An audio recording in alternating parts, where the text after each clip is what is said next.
suatu senja yang tenang, ketika dunia perlahan meredup dan suara-suara mulai mereda, ada ruang kecil di dalam diri yang sering kita abaikan, ruang yang sebenarnya menyimpan ketenangan, sekaligus kekuatan yang jarang kita sadari. Kita terbiasa mengejar berusaha terlihat dan berharap diakui, seolah kehadiran kita harus selalu diperjuangkan di hadapan orang lain. Namun pernahkah terpikir bahwa justru dalam jarak, dalam diam, dan dalam ketidakhadiran ada daya tarik yang jauh lebih dalam? Filsuf Stoik seperti Epictetus mengajarkan bahwa kendali sejati bukan tentang bagaimana orang lain memandang kita, tetapi bagaimana kita menempatkan diri dengan utuh tanpa bergantung pada penilaian luar. Dan dalam psikologi, ada satu hal yang menarik. Ketika sesuatu tidak lagi mudah dijangkau, ia justru menjadi lebih bernilai. Maka mungkin ini bukan tentang menjauh untuk permainan, melainkan tentang kembali utuh pada diri sendiri. Karena semakin kamu tidak memaksakan kehadiranmu, semakin mereka merasakan kehilangan yang tak bisa dijelaskan. Poin 1. Daya tarik yang lahir dari ketidakhadiran. Daya tarik seringkali disalahpahami sebagai sesuatu yang harus terus ditampilkan, hadir tanpa jeda, terlihat tanpa henti, dan terasa tanpa batas. Kita diajarkan bahwa semakin sering kita muncul, semakin besar peluang kita untuk diperhatikan. Namun kenyataannya tidak selalu demikian. Ada sebuah paradoks halus yang justru bekerja di balik layar kesadaran manusia, bahwa sesuatu yang tidak selalu hadir justru memiliki daya tarik yang lebih kuat. Ketidakhadiran menciptakan ruang, dan dalam ruang itulah imajinasi mulai bekerja. Ketika seseorang tidak lagi mudah dijangkau, tidak selalu tersedia, atau tidak terus-menerus menunjukkan eksistensinya, pikiran orang lain mulai mengisi kekosongan tersebut. Mereka mulai bertanya, mulai menebak, bahkan tanpa sadar mulai merindukan. Inilah yang dalam psikologi dikenal sebagai efek kelangkaan, di mana sesuatu yang terbatas atau jarang muncul akan terasa lebih bernilai. Namun jika ditarik lebih dalam, ini bukan sekadar permainan persepsi. Ini menyentuh sesuatu yang lebih mendasar dalam diri manusia, kebutuhan akan makna. Filsuf Stoik seperti Seneca pernah menyinggung bahwa nilai sejati tidak berasal dari seberapa sering kita dilihat, tetapi dari seberapa utuh kita berdiri dalam diri sendiri. Ketika seseorang tidak lagi bergantung pada perhatian eksternal, ketika ia mampu merasa cukup tanpa harus terus hadir di hadapan orang lain, ada kualitas diam yang muncul, sebuah ketenangan yang tidak bisa dibuat-buat. Dan justru ketenangan inilah yang menjadi magnet. Orang-orang dapat merasakan ketika seseorang tidak sedang berusaha menarik perhatian. Ada perbedaan yang sangat halus antara kehadiran yang memaksa dan kehadiran yang alami. Ketika seseorang terlalu sering muncul dengan harapan dilihat, energi yang ditangkap seringkali adalah kebutuhan. Namun ketika seseorang mampu menarik diri dengan tenang, tanpa drama, tanpa penjelasan berlebihan, energi yang muncul adalah kendali, dan kendali selalu menarik. Ketidakhadiran bukan berarti menghilang untuk dimanipulasi, bukan pula tentang menciptakan jarak sebagai strategi untuk membuat orang lain gelisah. Jika dilakukan dengan niat seperti itu, ia akan terasa kosong dan mudah terbaca. Ketidakhadiran yang memiliki daya tarik sejati justru lahir dari kepenuhan diri, dari seseorang yang tidak merasa perlu untuk selalu terlihat karena ia telah menemukan pijakan dalam dirinya sendiri. Dalam kondisi seperti ini, menghilang bukanlah tindakan, melainkan konsekuensi. Konsekuensi dari seseorang yang mulai memilih kualitas daripada kuantitas, memilih ketenangan daripada kebisingan, dan memilih keutuhan daripada sekadar pengakuan. Dan ketika seseorang mencapai titik ini, tanpa disadari, orang lain mulai merasakan perbedaan itu. Mereka mulai memperhatikan justru ketika Anda tidak berusaha untuk diperhatikan. Karena pada akhirnya, daya tarik yang paling kuat bukanlah yang dipaksakan dari luar, melainkan yang muncul secara alami dari dalam. Ia tidak berisik, tidak mencolok, namun terasa. Dan seringkali, ia hadir justru ketika Anda tidak lagi berusaha untuk selalu ada. Poin 2. Berhenti mengejar, mulai mengendalikan diri. Ada satu kebiasaan yang sering tidak kita sadari, namun diam-diam menguras begitu banyak energi dalam hidup kita. Kebiasaan untuk terus mengejar perhatian, mengejar pengakuan, mengejar kehadiran seseorang yang kita anggap penting. Seolah-olah Semakin keras kita berusaha mendekat, semakin besar pula peluang kita untuk dimiliki atau setidaknya dihargai. Namun dalam keheningan yang jujur, kita mulai menyadari sesuatu, bahwa tidak semua yang dikejar akan mendekat, dan tidak semua yang kita upayakan dengan paksa akan berakhir dengan makna. Disinilah Stoikisme menawarkan sudut pandang yang berbeda. Filsuf seperti Epictetus mengingatkan bahwa hidup menjadi jauh lebih ringan ketika kita berhenti berusaha mengendalikan hal-hal yang berada di luar kuasa kita, termasuk perasaan, aspiration, dan kebutuhan orang lain. Karena sejatinya, kita tidak pernah benar-benar memiliki kendali atas itu semua. Yang kita miliki hanyalah diri kita sendiri. Namun ironisnya, justru hal inilah yang paling sering kita abaikan. Ketika seseorang terlalu sibuk mengejar orang lain, ia perlahan kehilangan pusat kendalinya. Emosinya menjadi reaktif, pikirannya dipenuhi asumsi, dan tindakannya didorong oleh kebutuhan untuk diterima. Dalam kondisi seperti ini, hubungan tidak lagi dibangun dari keutuhan, melainkan dari kekosongan yang berharap diisi oleh orang lain. Dan kekosongan tidak pernah benar-benar menarik.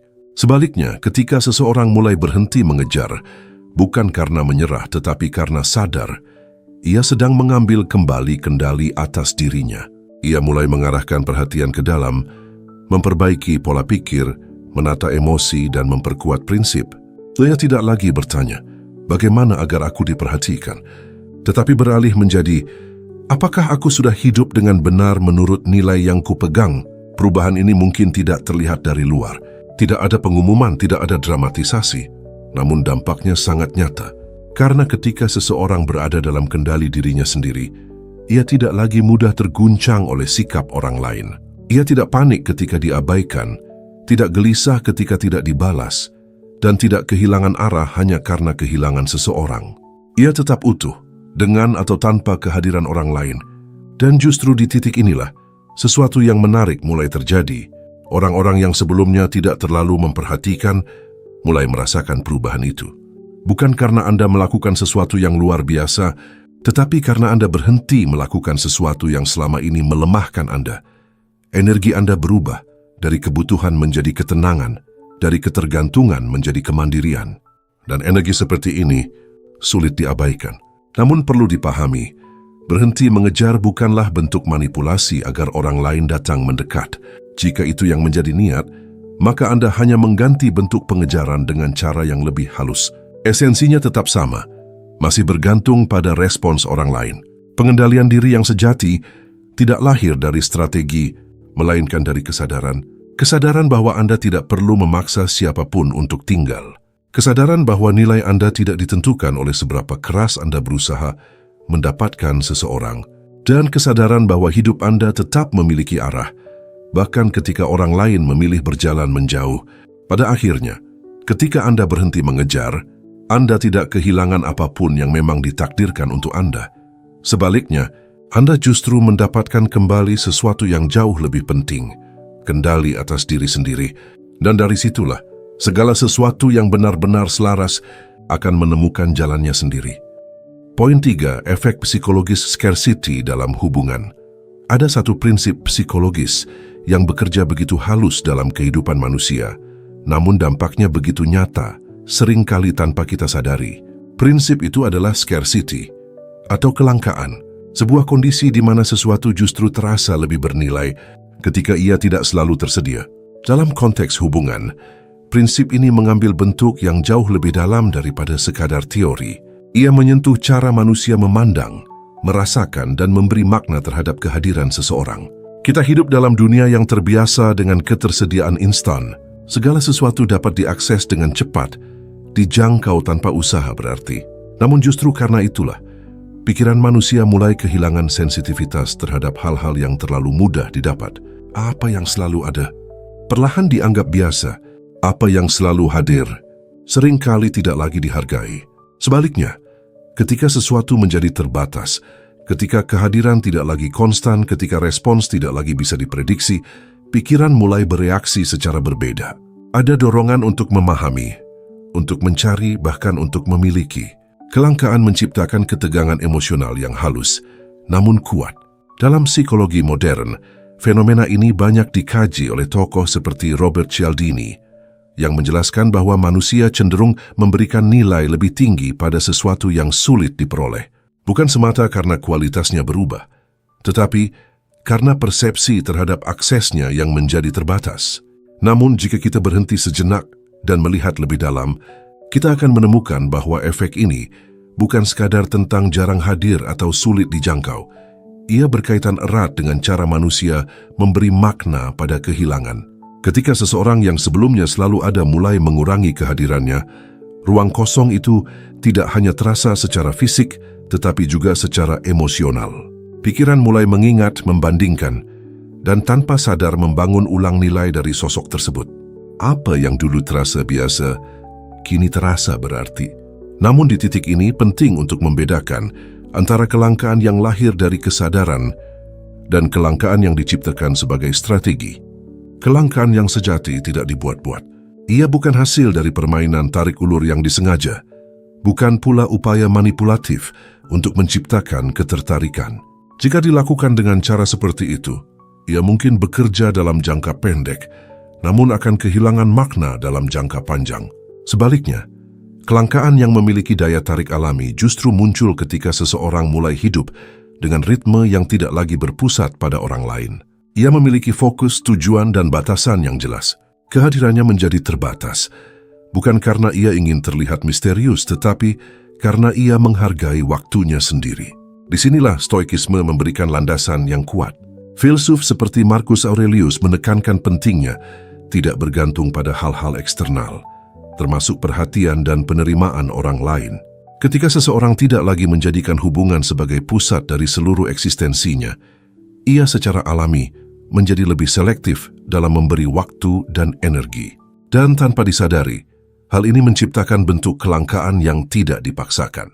Orang lain mulai merasakan bahwa kehadiran Anda bukan sesuatu yang bisa dimiliki kapan saja, bahwa ada nilai dalam waktu yang Anda berikan, bahwa ada batas yang tidak bisa dilewati begitu saja. Dan dari situ, muncul penghargaan yang lebih dalam. Bukan karena Anda menjauh, tetapi karena Anda tidak lagi tersedia tanpa arah. Pada akhirnya, efek scarcity dalam hubungan bukanlah tentang membuat orang lain merasa kekurangan Anda. Ini tentang membangun kehidupan yang utuh, sehingga kehadiran Anda menjadi sesuatu yang bernilai. Bukan karena seringnya Anda ada, tetapi karena kualitas dari diri Anda saat Anda memilih untuk hadir. Dan disitulah daya tarik yang sebenarnya mulai tumbuh secara diam, namun tak terbantahkan. Poin 4. Diam yang berbicara lebih keras dari kata-kata.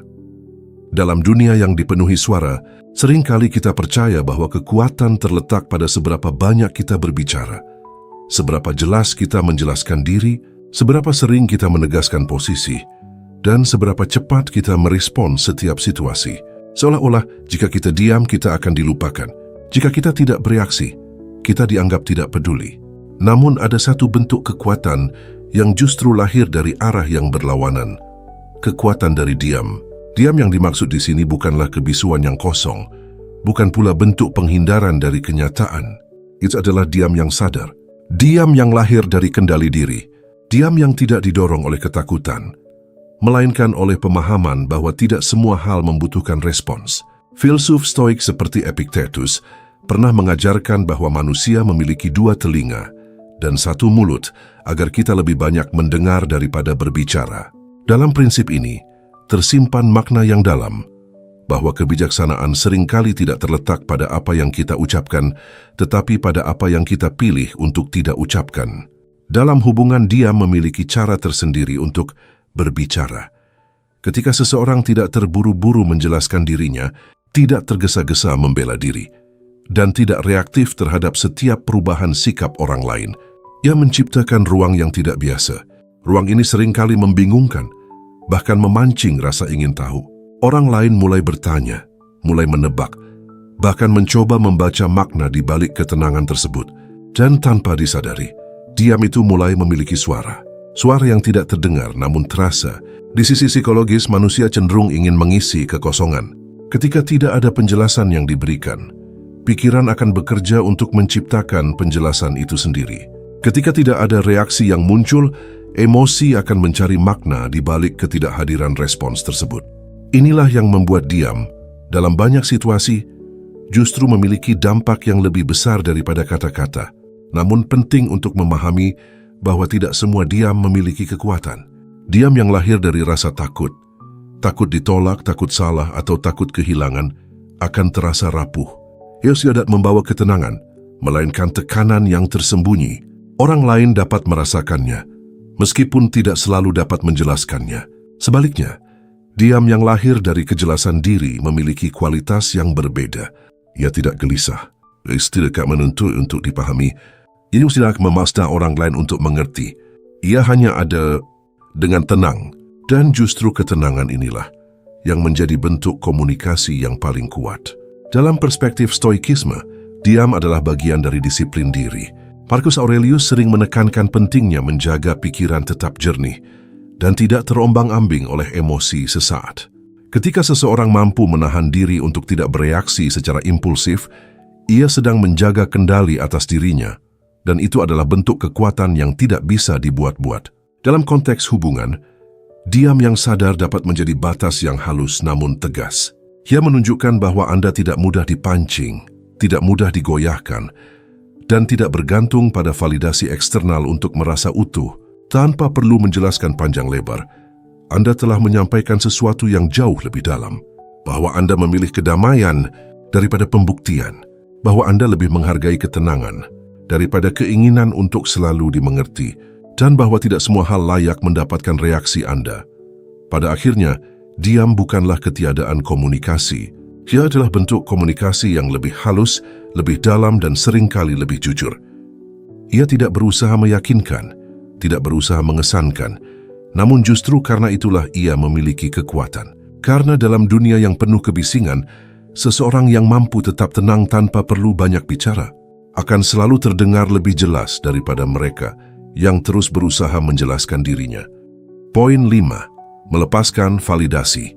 Kunci kebebasan emosional. Ada satu kebutuhan yang begitu halus, namun begitu kuat mengikat banyak orang tanpa mereka sadari, kebutuhan untuk divalidasi.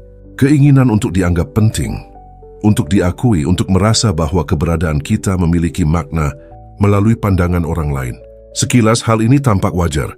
Manusia memang makhluk sosial, dan kebutuhan akan penerimaan adalah bagian dari kodratnya. Namun ketika kebutuhan ini berubah menjadi ketergantungan, disitulah kebebasan perlahan mulai hilang. Tanpa disadari, banyak keputusan yang kita ambil bukan lagi berasal dari kejelasan diri, melainkan dari harapan akan respons orang lain. Kita memilih kata-kata agar disukai, menahan sikap agar tidak ditolak, bahkan memaksakan kehadiran hanya agar tidak dilupakan. Hidup kita mulai bergerak mengikuti arah yang tidak sepenuhnya kita kendalikan. Dan yang lebih halus lagi, kita mulai menilai diri berdasarkan bagaimana orang lain memperlakukan kita. Jika diperhatikan, kita merasa berharga. Jika diabaikan, kita mulai meragukan diri. Jika dipuji, kita merasa naik. Jika dikritik, kita merasa jatuh. Fluktuasi ini menciptakan ketidakstabilan emosional yang melelahkan. Kita menjadi reaktif, mudah terpengaruh, dan kehilangan pusat gravitasi dalam diri sendiri. Dalam kondisi seperti ini, hubungan bukan lagi menjadi ruang berbagi, melainkan tempat bergantung. Disinilah Stoikisme menawarkan jalan yang berbeda, jalan yang mungkin tidak mudah namun membebaskan.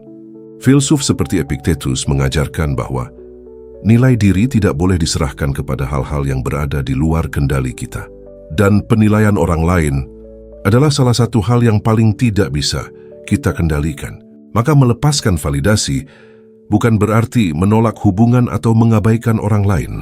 Ini bukan tentang menjadi dingin atau tidak peduli. Ini tentang mengembalikan pusat nilai ke dalam diri sendiri. Tentang menyadari bahwa penghargaan terhadap diri tidak seharusnya bergantung pada respons eksternal. Ketika seseorang mulai melepaskan kebutuhan akan validasi, perubahan yang terjadi tidak selalu terlihat secara langsung. Namun di dalam, ada pergeseran yang sangat mendasar. Ia tidak lagi merasa perlu menjelaskan dirinya secara berlebihan. Ia tidak lagi tergesa-gesa membuktikan nilai dirinya. Ia tidak lagi cemas ketika tidak mendapat perhatian yang sama seperti sebelumnya. Ia mulai merasa cukup, bahkan dalam keheningan. Dan dari kecukupan itulah, lahir ketenangan yang sulit digoyahkan. Menariknya, Dalam banyak kasus, ketika seseorang tidak lagi mencari validasi, justru orang lain mulai memberikannya secara alami. Bukan karena ia memintanya, tetapi karena ia tidak lagi membutuhkannya. Ada kualitas yang berbeda dalam diri seseorang yang tidak bergantung. Sebuah kestabilan yang terasa meskipun tidak selalu diucapkan. Dalam perspektif stoikisme, ini adalah bentuk kebebasan sejati. Seneca pernah menekankan bahwa orang yang paling bebas bukanlah mereka yang memiliki segalanya, melainkan mereka yang tidak diperbudak oleh keinginan untuk diakui.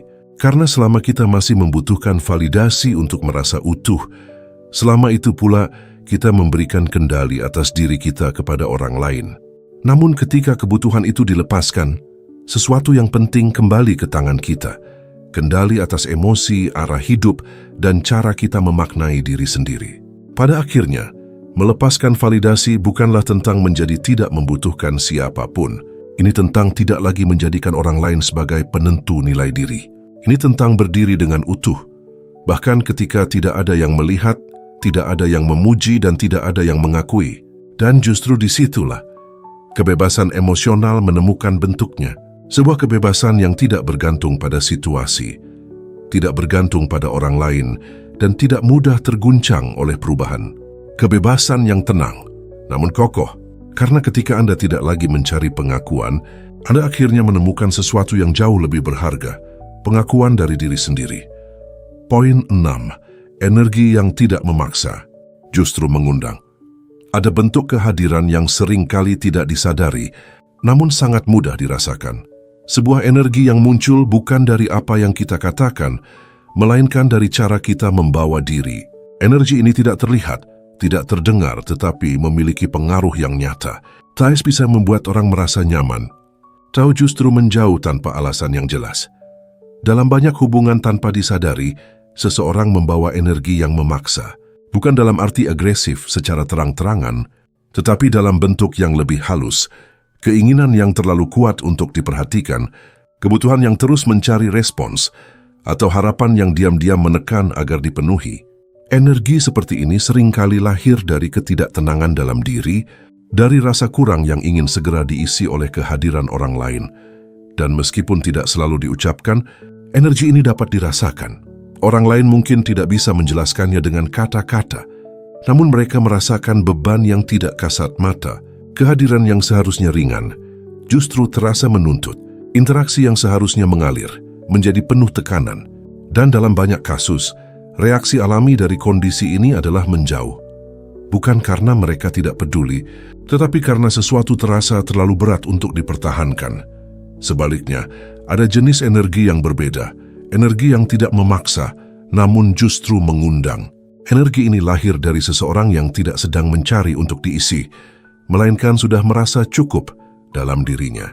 Ia hadir tanpa tuntutan, berinteraksi tanpa tekanan, dan memberi ruang tanpa rasa takut kehilangan. Dalam kehadiran seperti ini, orang lain tidak merasa harus menjadi sesuatu yang lain. Mereka tidak merasa diawasi, tidak merasa diukur, dan tidak merasa ditarik ke dalam ekspektasi yang tidak diucapkan. Mereka hanya merasa diterima. Dan dari rasa itulah kedekatan tumbuh secara alami. Dalam perspektif stoikisme, keadaan ini tidak muncul secara kebetulan. Ia adalah hasil dari disiplin batin, kemampuan untuk menata keinginan, mengendalikan ekspektasi, dan tidak menggantungkan ketenangan pada hal-hal di luar diri. Filsuf seperti Marcus Aurelius menekankan pentingnya menjaga pikiran tetap selaras dengan realitas tanpa memaksakan dunia untuk memenuhi keinginan pribadi. Ketika seseorang mampu mencapai kondisi ini, ia tidak lagi hadir dengan dorongan untuk mendapatkan sesuatu. Ia hadir karena ia memilih untuk hadir. Tidak ada tekanan tersembunyi. Tidak ada kebutuhan mendesak yang harus dipenuhi. Dan justru karena itulah, kehadirannya terasa ringan. Namun bermakna, energi yang tidak memaksa juga memiliki satu karakteristik penting. Ia tidak takut pada jarak. Seseorang yang membawa energi ini tidak panik ketika komunikasi mereda, tidak gelisah ketika respons tidak segera datang, dan tidak kehilangan arah ketika perhatian berkurang. Ia memahami bahwa hubungan yang sehat tidak dibangun dari keterikatan yang dipaksakan, melainkan dari kebebasan yang dipilih bersama.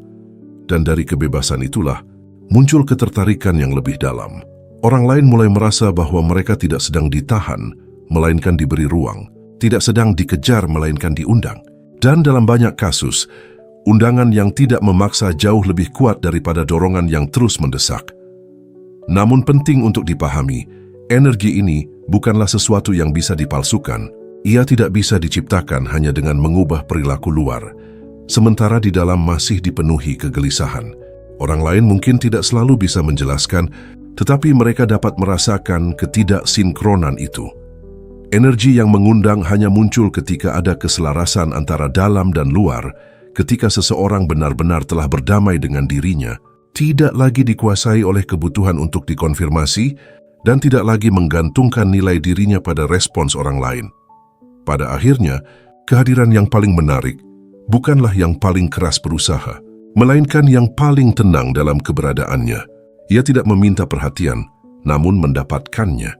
Ia tidak memaksa kedekatan, namun menciptakannya. Karena dalam dunia yang penuh dorongan dan tuntutan, seseorang yang mampu hadir tanpa tekanan akan selalu terasa berbeda. Dan seringkali perbedaan itulah yang membuat orang lain ingin mendekat.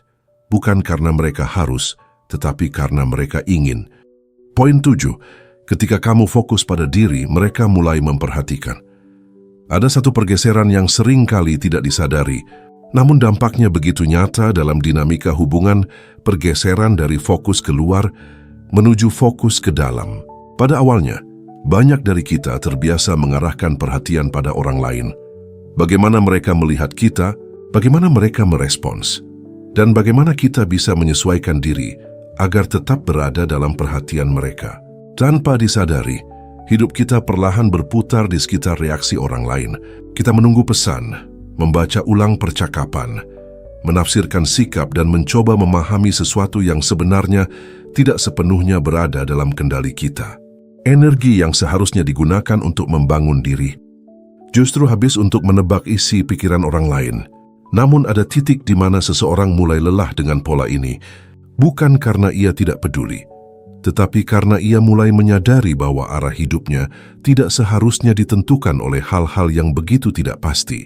Ia mulai menarik kembali perhatiannya, perlahan namun pasti. Ia berhenti terlalu sibuk membaca orang lain, dan mulai membaca dirinya sendiri.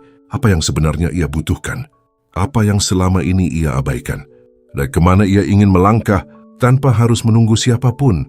Perubahan ini mungkin tampak sederhana, tetapi efeknya sangat mendalam. Ketika seseorang mulai fokus pada dirinya, ada banyak hal yang mulai berubah. Ia menjadi lebih hadir dalam hidupnya sendiri. Ia mulai memperbaiki kebiasaan, menata tujuan dan memperkuat nilai yang ia pegang. Ia tidak lagi mengukur hari dari seberapa banyak perhatian yang ia dapatkan, tetapi dari seberapa selaras ia hidup dengan dirinya. Dalam stoikisme, ini adalah inti dari kehidupan yang bijak. Filsuf seperti Marcus Aurelius mengingatkan bahwa perhatian kita adalah sumber daya yang sangat berharga. Kemana kita mengarahkannya, disitulah hidup kita terbentuk. Maka mengalihkan fokus ke dalam bukanlah bentuk penarikan diri, melainkan bentuk tanggung jawab terhadap hidup kita sendiri. Menariknya, ketika fokus itu benar-benar berpindah, sesuatu yang tidak terduga mulai terjadi. Orang-orang yang sebelumnya terasa jauh mulai memperhatikan, bukan karena kita berusaha menarik perhatian mereka, tetapi karena ada perubahan yang terasa. Energi kita tidak lagi sama.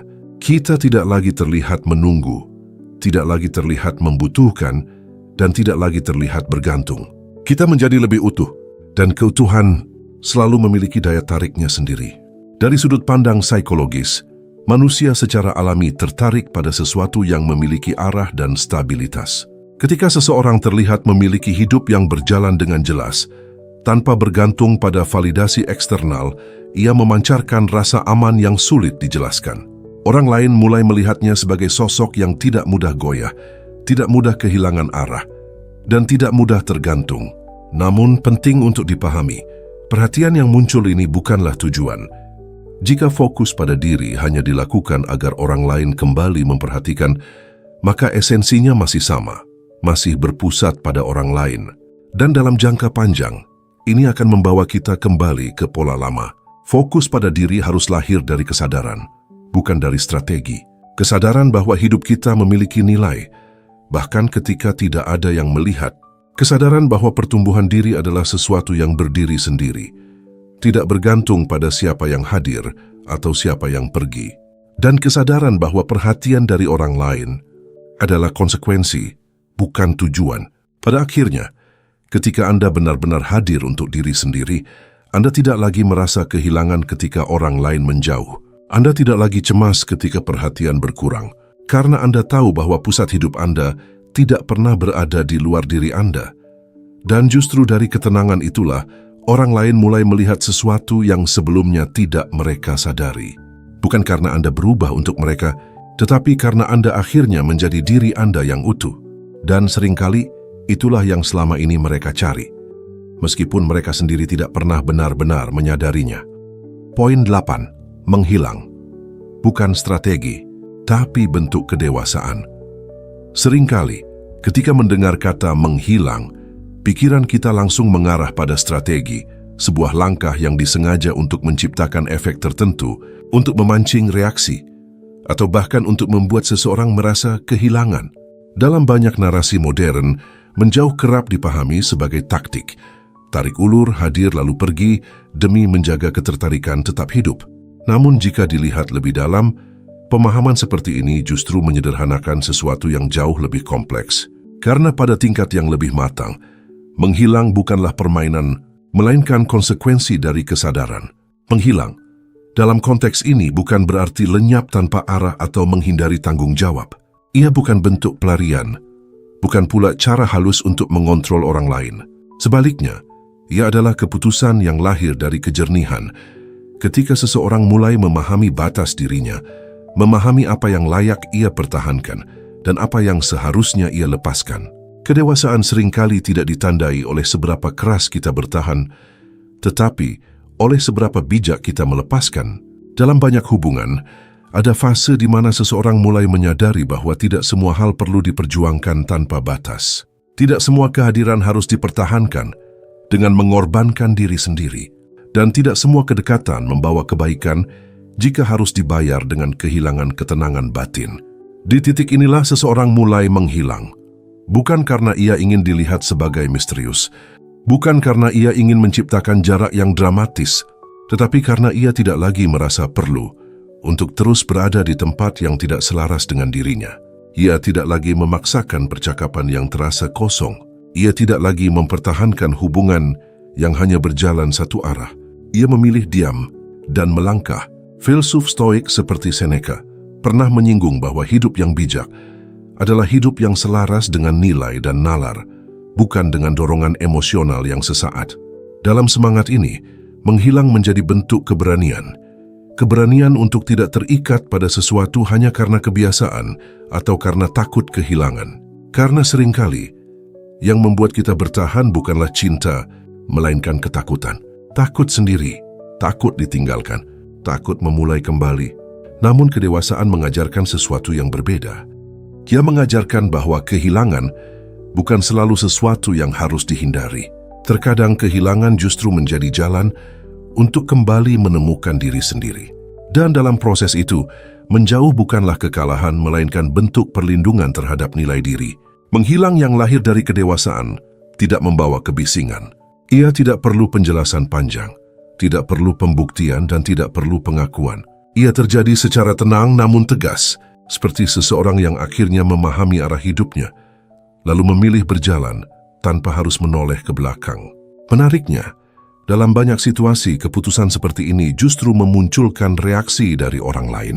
Mereka mulai bertanya, mulai menyadari perubahan, bahkan mulai merasakan kehilangan yang sebelumnya tidak pernah mereka akui.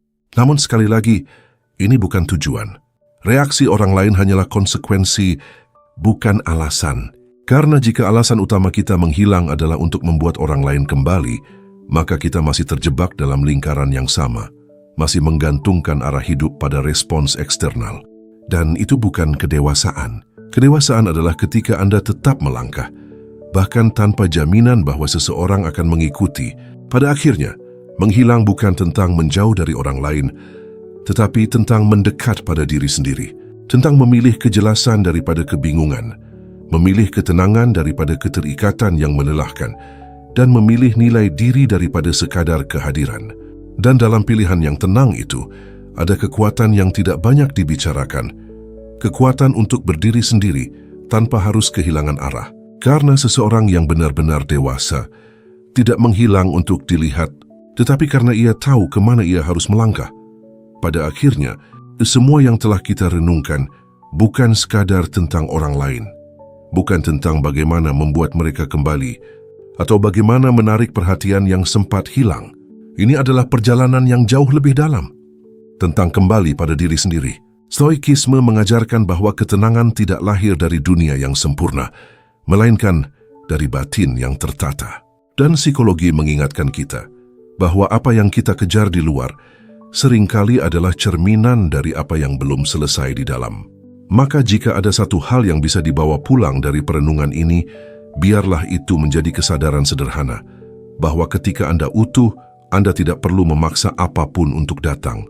Yang selaras akan mendekat, yang tidak akan menemukan jalannya sendiri. Jika Anda ingin terus menapaki jalan ini, jalan yang tenang namun penuh makna, channel ini adalah ruang untuk kembali merenung dan bertumbuh tanpa kebisingan. Karena terkadang untuk benar-benar ditemukan, Anda perlu terlebih dahulu mengenal diri Anda sendiri.